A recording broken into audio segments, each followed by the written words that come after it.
السلام علیکم ورحمۃ اللہ وبرکاتہ۔ ناظرین، استقبال ہے فکر و خبر اسٹوڈیو میں، میں رضوان احمد ندوی ملکی اور عالمی اہم اور خاص خبروں کے ساتھ۔ تو ناظرین، بڑھتے ہیں خبروں کی تفصیلات کی طرف۔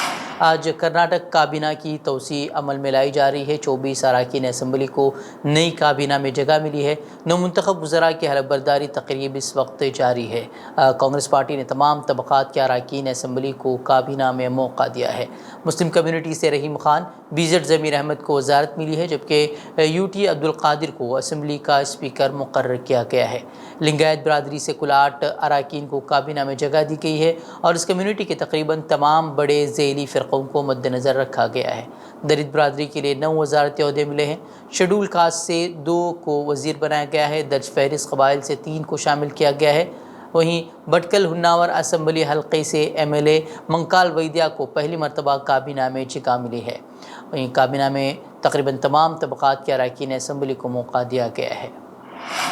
پارلیمنٹ کی نو تعمیر شدہ عمارت کی افتتاح کی تیاریاں تقریباً مکمل ہو گئی ہیں۔ حکومت اپوزیشن کے بائیکاٹ سے حالانکہ پریشان ہے، مگر ان کے مطالبے پر غور کرنے کے لیے تیار نہیں ہے۔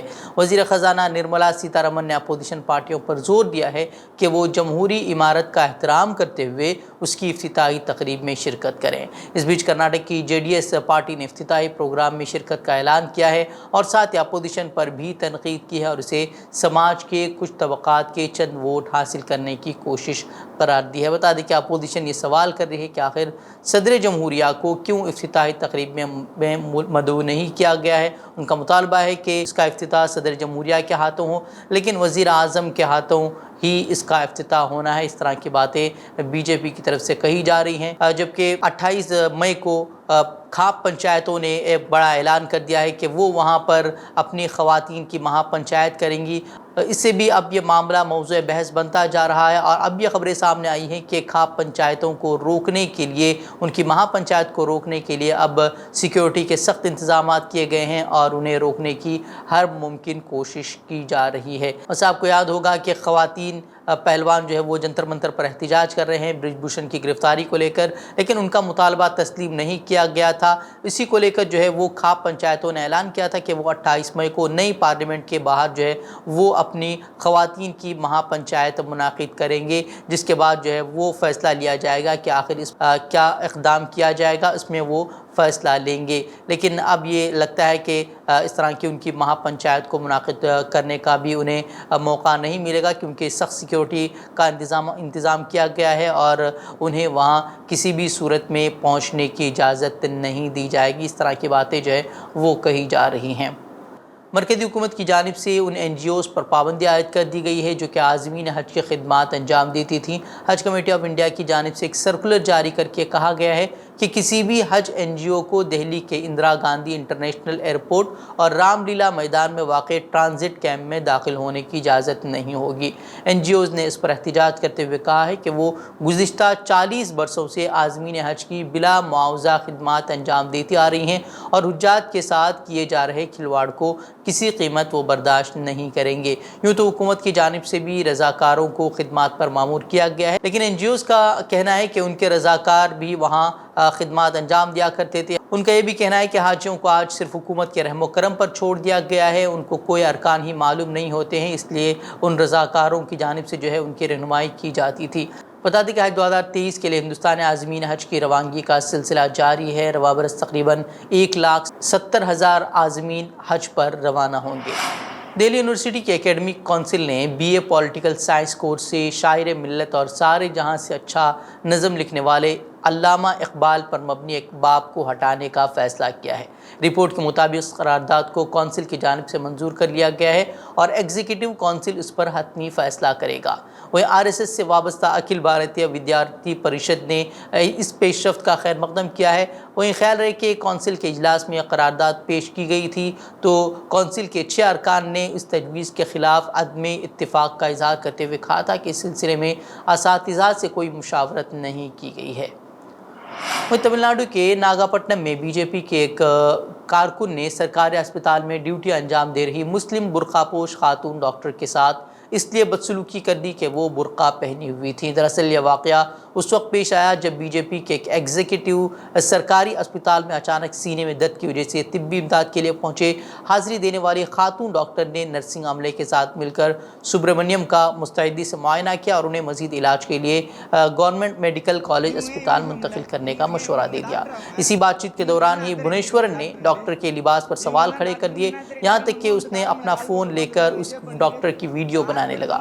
حجاب میں سرکاری خاتون ڈاکٹر کے ساتھ بی جے پی کے ایگزیکٹو کی بحث کی ویڈیو سوشل میڈیا پر وائرل ہونے لگی، جس کے بعد بڑے پیمانے پر تنازع کھڑا ہو گیا، جس کے جواب میں ڈاکٹر نے بھونیشورن کا بھی ویڈیو انہوں نے ریکارڈ کر کے اس کا ویڈیو وہ جاری کیا۔ اس کے نتیجے میں مارکسسٹ کمیونسٹ پارٹی اور اسلامی گروپوں سمیت کئی سیاسی و سماجی تنظیموں نے ایک ساتھ ریلی بھی نکالی اور اپنے غم و غصے کا اظہار کرنے کے لیے انہوں نے سڑک بلاک کرتے ہوئے احتجاج کیا۔ بڑھتے ہنگامے کے بعد وہ اب بھونیشورن کے خلاف مقدمہ درج کیا گیا ہے، جس میں ایک سرکاری ڈاکٹر کو اس کے فرائض کی انجام دہی میں رکاوٹ ڈالنے، مذہبی جذبات کو بھڑکانے اور خاتون طبی عملے کی غیر مجاز ریکارڈنگ سمیت متعدد دفعات کے تحت مقدمہ درج کر لیا گیا ہے۔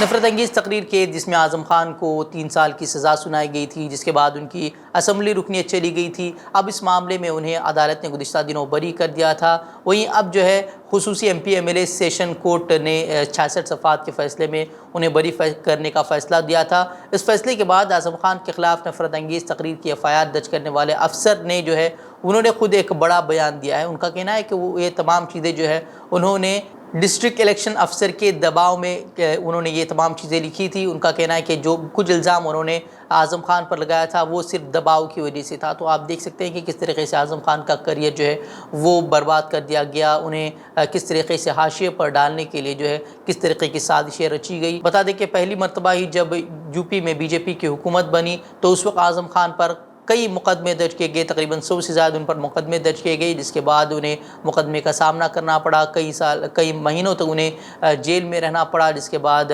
ایک معاملے میں انہیں سزا سنا دی گئی، جس کے بعد ان کی اسمبلی رکنیت ختم کر دی گئی، ان کے بیٹے کی اسمبلی رکنیت ختم کر دی گئی اور اب ان کا ووٹ دینے کا حق تھا ان سے چھین لیا گیا تھا، جس کے بعد اس معاملے میں وہ اعظم خان نے ایک بار پھر عدالت کا رخ کیا تھا اور انصاف کا مطالبہ کیا تھا، جس کے بعد M P M L A court نے اس معاملے میں اپنا فیصلہ سنایا اور انہیں بری کر دیا۔ وہ اسلامی شریعت کے تحت 18 سال سے کم عمر کی لڑکیوں کی شادی کی اجازت کو غیر قانونی قرار دینے کے لیے دائر ایک پی I L per Naini Tal high court میں سماعت ہوئی۔ کیس کی سماعت کے بعد چیف جسٹس نے all India Muslim personal law board کو فریق بنایا ہے اور ساتھ ہی بورڈ کو نوٹس جاری کرتے ہوئے 4 ہفتوں میں جواب داخل کرنے کو کہا ہے۔ اب اس معاملے کی اگلی سماعت 25 اگست کو ہوگی۔ دراصل یوتھ بار ایسوسی ایشن آف انڈیا نے نینی تال ہائی کورٹ میں مفاد عامہ کی عرضی دائر کی ہے، جس میں کہا گیا ہے کہ 18 سال سے کم عمر کی شادی کرنے کے باوجود کچھ عدالتیں نئے شادی شدہ جوڑے کو تسلیم کرتے ہوئے انہیں پولیس تحفظ فراہم کرنے کا حکم دے رہی ہیں، کیونکہ مسلم پرسنل لاء اس کی اجازت دیتا ہے۔ ساتھ ہی انہوں نے مطالبہ کیا ہے کہ ملزمین کے خلاف پوکسو ایکٹ کے تحت کارروائی کی جائے۔ کرناٹک میں کانگریس کی سرکار بننے کے بعد کانگریس کے وزیر نے کہا تھا کہ وہ امن و امان میں خلل ڈالنے والی تمام فرقہ پرست تنظیموں پر پابندی لگا دیں گی۔ اسی بیان کو لے کر اب بی جے پی نے آر ایس ایس پر پابندی کا کانگریس کو چیلنج دے دیا ہے۔ بی جے پی کے سینئر لیڈر اور کرناٹک کے سابق وزیر آر اشوکا نے ریاست میں کانگریس کی نئی حکومت کو چیلنج کرتے ہوئے کہا ہے کہ Congress party R S S کی لاکھوں شاخاؤں میں سے کسی ایک شاخ پر بھی پابندی لگا کر دکھائے۔ دراصل گزشتہ دنوں کرناٹک کانگریس کے وزیر پرینک کھرگے نے کہا تھا کہ امن و امان کو بگاڑنے والی ہر تنظیم پر پابندی عائد کی جائے گی، چاہے وہ بجرنگ دل ہو یا پھر آر ایس ایس۔ اور اب لگتا ہے کہ بی جے پی نے اب کانگریس کے خلاف مورچہ کھول دیا ہے۔ انہوں نے کانگریس کو چیلنج کرتے ہوئے کہا کہ آر ایس ایس کی لاکھوں شاخیں کام کر رہی ہیں، کسی ایک شاخ پر بھی پابندی لگا کر دکھائی جائے۔ انہوں نے کہا کہ ہندوؤں کے جذبات آر ایس ایس اور بجرنگ دل کے ساتھ جڑے ہوئے ہیں۔ ویسے آپ کو معلوم ہی ہے کہ کس طریقے سے ہندوؤں کے مذہبی جذبات کے نام پر بجرنگ دل جیسی تنظیمیں ملک میں کس طرح خطرناک طریقے سے سماج کو بانٹنے اور ملک میں امن و امان کو بگاڑنے میں لگی ہوئی ہیں۔ وہیں این آئی اے نے علیحدگی پسند رہنما وکیل اعظم تنظیم جموں کشمیر لبریشن فرنٹ کے سربراہ یاسین ملک کو سزائے موت دینے کا مطالبہ کیا ہے۔ اس سلسلے میں NIA نے دہلی ہائی کورٹ میں ایک عرضی دائر کی ہے۔ اس عرضی کی سماعت پیر یعنی 29 مئی کو 2 رکنی بینچ کرے گی۔ واضح ہے کہ ٹیرر فنڈنگ معاملے میں قصوروار ٹھہرائے جانے کے بعد نیشنل انویسٹیگیشن ایجنسی NIA کی خصوصی عدالت نے 25 مئی کو جموں کشمیر لبریشن فرنٹ کے سربراہ اور کشمیری علیحدگی پسند رہنما یاسین ملک کو عمر قید کی سزا سنائی۔ واضح ہے کہ خصوصی جج پروین سنگھ نے 19 مئی کو ملک کو قصوروار قرار دیا تھا اور NIA کو ہدایت کی تھی کہ وہ ان کی مالی صورتحال کا جائزہ لیں تاکہ جرمانے کی رقم کے حوالے سے بھی فیصلہ کیا جائے۔ کانگریس نے اقتدار میں 9 سال مکمل ہونے پر مودی حکومت سے 9 سوال پوچھے ہیں اور کہا کہ وزیراعظم نریندر مودی کو خاموشی توڑ کر ان سوالوں کا جواب دینا چاہیے۔ حکومت پر عوام کو دھوکہ دینے کا الزام عائد کرتے ہوئے کانگریس نے مودی حکومت کو صلاح دی کہ وہ اپنی 9ویں سالگرہ کو یوم معذرت کے طور پر منائیں۔ پارٹی صدر ملکارجن کھڑگے نے اس موقع پر ایک ویڈیو ٹویٹ کرتے ہوئے وزیراعظم مودی کو ملازمتیں چھیننے میں وشو گرو قرار دے کر ان پر طنز کسا ہے۔ کانگریس نے حکومت سے 9 سوال کیے ہیں، جس میں پہلا سوال مہنگائی کو لے کر ہے اور اس میں کہا گیا ہے کہ ملک میں مہنگائی اور بے روزگاری آسمان کیوں چھو رہی ہے، امیر مزید امیر اور غریب مزید غریب کیوں ہو رہے ہیں، سرکاری املاک کو کیوں فروغ کیا جا رہا ہے اور ملک میں اقتصادی مسائل میں مسلسل کیوں اضافہ ہو رہا ہے۔ زراعت کے متعلق بھی سوال پر لکھا گیا ہے کہ ایسا کیوں ہے کہ کالے زرعی قوانین کو رد کرتے وقت کسانوں کی تنظیموں کے ساتھ سمجھوتے کو ابھی تک لاگو نہیں کیا گیا ہے، MSP کی گارنٹی کیوں نہیں دی گئی ہے، گزشتہ 9 سالوں میں بھی کسانوں کی آمدنی کیوں دگنی نہیں ہوئی ہے۔ اس طرح کے سوالوں کے ساتھ تقریباً 9 سوالات جو ہے وہ مودی حکومت سے پوچھے گئے۔ پانی کی قلت کی وجہ سے لوگوں کو انتہائی پریشانی کا سامنا ہے، لیکن چھتیس گڑھ سے ایک ایسی خبر سامنے آئی ہے جس نے ہر کسی کو حیران کر دیا ہے۔